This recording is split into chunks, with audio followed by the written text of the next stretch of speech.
Hello, the internet. I've got a shitload of catalogues that have been very kindly given to me from John Moores Painting Prize, which is the oldest painting prize in the UK. I was lucky enough to be a juror on the 2023 prize. The winner was Graham Crowley with his painting Light Industry. Cool, great, boss, but in every John Moores Painting Prize exhibition, there are like 50, 60, 70 paintings that are all worth talking about, and I got to talking with Catherine Lloyd, who runs John Moores Painting Prize, about how I want to see the rest of the stuff. It's very easy to find pictures of the winners, but it's not so easy to find pictures of like everything else that was selected. She very kindly went through their archive and found some spare copies of catalogues, and this has been going since like 1957, so I've got some really good old stuff. We might as well look through some catalogues together, and there's even like the Chinese contingent of the John Moores Painting Prize, so we can go through that as well. This is a presentation of sorts, a completely improvised presentation of some paintings that I'm seeing for the first time, but a lot of them aren't on the internet, so I'm gonna put them there. Okay, grab a drink and let's start off with the 1995 edition of the John Moores Painting Prize. So it says here that the 1957 exhibition began with a call to give Merseyside the chance to see an exhibition of painting embracing the best and most vital work being done today throughout the country, and to encourage contemporary artists, particularly the young and progressive. The winner for the 1995 show was David Liebman, Double-Tongued No Ability, and the Walker Art Gallery, where this is hosted, actually always buys the winner. I think maybe they've only missed out on buying like 2 or 3 in total. I don't know where I'm pulling these stats from, but there's a section of the museum where you can go and see all past prize winners. This picture always made me feel like a kid, even when I was a kid looking at it. I guess it's because it felt like that method of putting colour down, putting like black over top and then scratching into it to produce drawings. A casual freehand enjoyment of the surface of the painting. So there's always the prize winner, and then there are some artists who are shortlisted because, you know, they were under consideration as well. We've got Rolled Into One by Peter Darrick, Oil on Board, Chateau Toilette by Jeff Gibbons, Sandra by Paul Green. Some pictures also include a artist statement, and some of them are good. So this one says, "After making a series of self-portraits, I painted this picture of my wife. I found this more difficult because I sometimes have to destroy the image repeatedly in order to break through to a new idea. And I find self-destruction a lot easier than trying to change other people. Painting portraits is great for me because it makes me feel useful. I feel like I'm making a connection with someone else, even if it's myself. My wife says that this whole business is the most romantic thing that has ever happened to her, but I'm not sure I believe her." That's so funny. Coming on Big by Jane Harris. We've also got Coming on Big by Jane Harris. Throughout the judging process, I should say that we were never told the artist's name, but you were allowed to ask for the title of the painting. This is Seeking and Sought by Joanna Hyslop. Oh, I love this.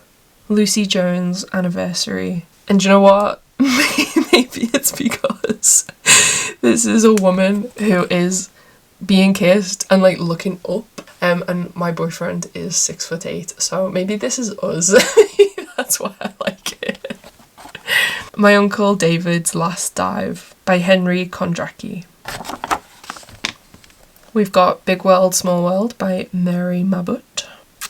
This is great. So if you're not familiar, The White Pube is actually myself and Zarina Mohammed, and Zarina actually has an Instagram where she collects depictions of horses throughout art history, so I will make a note.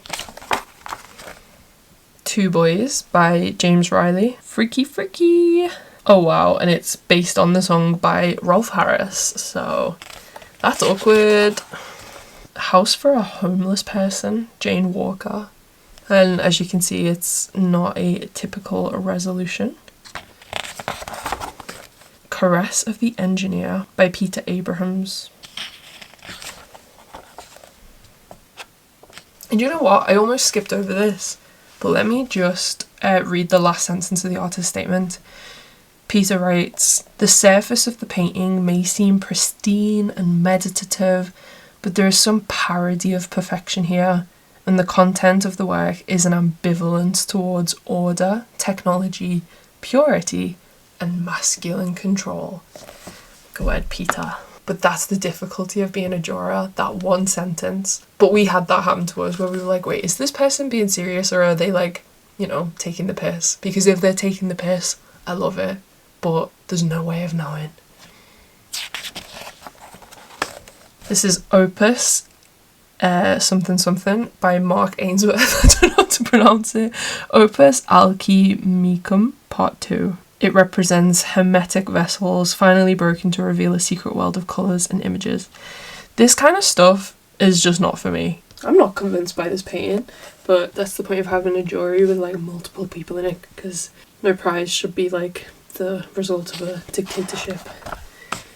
This is Seaborn by Joe Allen. Beauty and the Beast by Christopher Appleby. There's another little horse. We've got The Performance by Alexandra Baraitsa, an artist born in Cape Town. Trevor Bell's Himalaya. Simon Betts, Moving Through.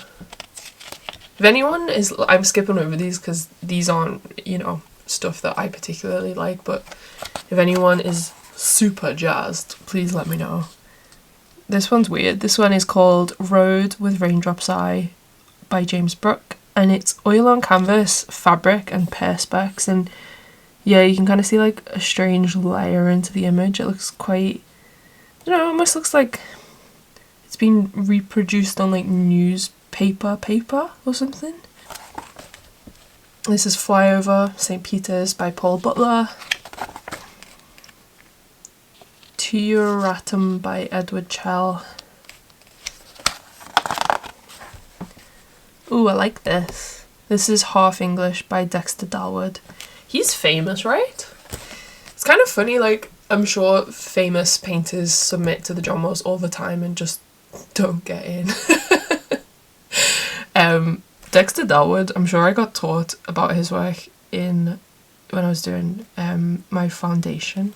His artist statement says, "An agenda for looking, perceiving, wandering through images, glimpsing, staring at near distance, gawping at objects. The painting sets up a dialogue between things half seen, things remembered, and things imagined." Yeah, I like this breakdown. We've got London EC2 by Arturo Di Stefano. Stuff that's like, I don't know, this has always gone through me a bit. Just the image of London itself has never really appealed to me. So whenever I see it reproduced in paintings, it just automatically feels like something produced with like tourism in mind. Because you see like capital cities from across the world and like they've got a certain style to the way that they look and the shape and the colours and like the amount of air and the amount of greenery and the stones used to make the buildings, and like this kind of greyness with like this like white wash over top and like the emptiness of certain parts of the image. Do you know what? This is actually probably a really good depiction of how it feels to be in London, but that doesn't make me want to look at it anymore. Next we have Untitled Love Me Tender by Jerome Evans. I'm so sorry. I always watch videos of people when they've got to pronounce things and in my head I'm thinking, just say it confidently and no one will question it. But sometimes you can't. That's what I'm realising. So it says, "These diagrammatic interpretations of medical instructions make both humorous and uncomfortable viewing. The depersonalised, hooded figures caught in suspended isolation are blinded and seemingly resigned to the physical manipulation of others." That's kind of funny. It's like paintings made in the genre of airplane safety cards, the ones that are in like the back of the seats. It also just like sort of perfectly speaks to the amount of medical trauma that like disabled people go through, but in a way that feels like the joke is pointed back at the medical institution rather than the patient for just being so absurd at times. This is Chris Fisher's Still Life Ritual diptych. Untitled by Noel Forster.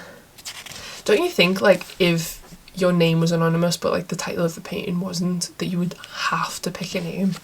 I would definitely pick a title for the painting. There's another one by Christian Fournier, Untitled, fun shape. Negative, brackets 2 by Mark Francis.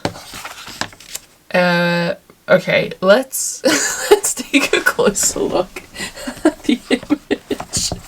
This is Paul Gildea's Shit Fight. Yeah, has everyone got a good look? If you were like listening while you were doing something else, just have a look at the camera. Just look up. This is called Shit Fight. It says, shit fight is about what I think other people do. That is, throw shit at others. I talk and think about organisations, committees, galleries, governments and religions, ideas and beliefs, whole countries, individuals and groups with anger. I condemn, disparage, ridicule and annihilate. I relieve myself of my shit, my own bad feelings, by sticking them on other people. This work is a picture of this behaviour painted directly from life. Oh my god, I love it so much. Me and Zarina have just finished writing a book, which is kind of like an act of institutional critique. We haven't got a cover yet. But it's like been surprisingly difficult to find imagery, let alone just art in general, so like performance and sculpture and all the rest of it, that has institutional critique as its like purpose. So this really speaks to me. Like the chaos and like the strange humanity and embarrassment of like how it feels to want to be someone who lives a creative life and is not only flinging their own shit at other people, but is having like other people's shit flung at them. Anyway, I don't want to move on. I want the video to just end there. Because like, how is it going to get better? And also, how did this not win? I've got to see what else this guy has done. I'm gonna leave this bit in the audio in case I actually Google it and can just drop in some other stuff that guy's done, because maybe, like, this is my prediction, he did very normal figurative paintings, you know, for the rest of his career. This was just the one moment when he lost the plot. And I encourage all artists to lose the plot more, because this is so true. So we've also got In the Realm of the Senses by Paul Gopal Chowdhury, Anthony Green's The Two Bedrooms Embassy Lodge Anxiety, Martin Greenland's Landscape with Ruins, which is like, almost feels like an in-joke between me and the rest of the jurors, even though we had nothing to do with this exhibition, because so many people submitted paintings of thickets. This is good. It's also unusual, I think, for the paintings to be submitted with frames, and for me, I prefer them without 99.99999% of the time. This is Block by Harriet Guinness, You Are the One by John Holden, Albert Evans San Giorgio, Hugh Jones River Hat, Trevor Jones Forgotten, Wyn Jones First Steps Lazarus. Oh my god, this is great. This is Orange Sun by Ken Kiff. There's no artist statement, so I can't give you any fun facts, but I can encourage you to look at what the sun is doing in the sky. It's so good. Circus Triptych by Richard Lanoy, La de Shadow, by Brad LaCour. This is cool. I like this. David G. Martin, The Tyranny of Impressionism. Still Life on Chinese Table by Leonard McComb. I don't know. This feels dated to me, even for that era. Janet Nathan Nile Drift. This is interesting. I think I would have put this in. And even though it's definitely a sculpture, it's like a sculpture that wouldn't work without the way the artist has painted it. Ian Nichols, Can the Worm. Yeah, not for me. Richard Nuttall, Ineffable Project. Huey O'Donoghue, A Need for Gardens. Chris Ofili, Two Ways of Looking at It. Obviously Chris Ofili is a very famous artist. I know the big hit, but yeah, it's nice to see something that's like maybe not so publicised. Jiro Asuga, In an Indian Cafe. And then the only line of the artist statement says, in southern India, coffee is poured from one cup to another in order to cool it down. You know, if I had the kind of house that had like space in it, sorry, I just need to wipe my eyes. I feel like I've looked at too many things. If I had the kind of house that had space and like light in the kitchen and or like a dining room or something, I would love this painting. Not because I only see it as decoration, but because it like perfectly depicts my favourite thing in the world to do, which is to have a meal with a friend and to be in that restaurant for hours and like to be close and to, you know, totally lose track of what's going on around you because you're so in the belly of connection. Like a really good conversation. You've spoken so much that you are like severely dehydrated. And there's that moment where you're like, oh wait, we should drink more because we've been here for like 4 hours. That's my favourite thing to do with my friends in Liverpool, and I've decided that that's what happened in this painting too. Then we've got a Greek artist, Vangelis Plierides, loads of like little mouths. Francis Press from Banners of Contemplative Order, 4 times horizontal. I like that. This is John Rimmer, Removal. It's hard to say why I like it. I guess it's like, you know this, where's my pointer?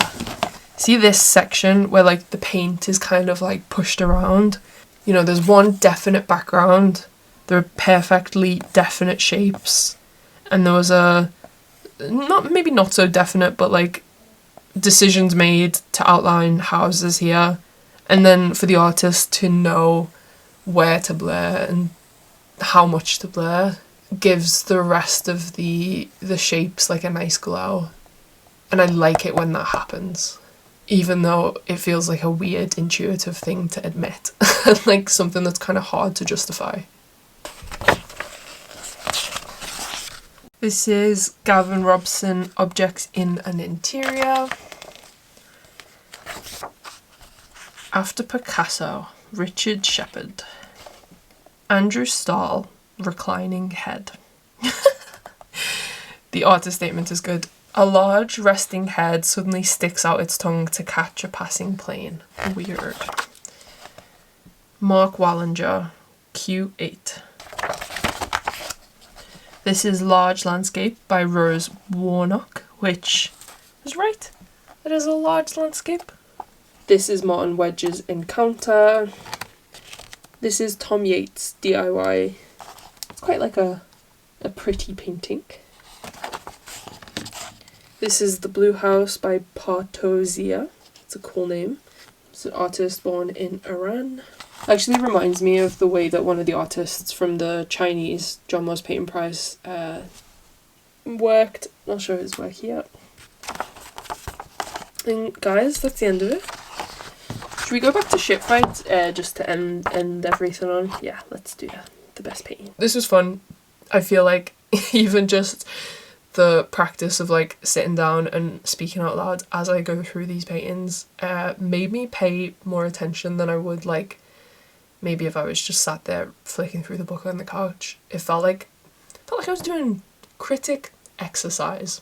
And yeah, I think I'm just gonna do this, I don't know, 12, 10, 20 more times. I don't know how many books are in that bag. Thank you for looking through this book with me, and I'll see you on the next one.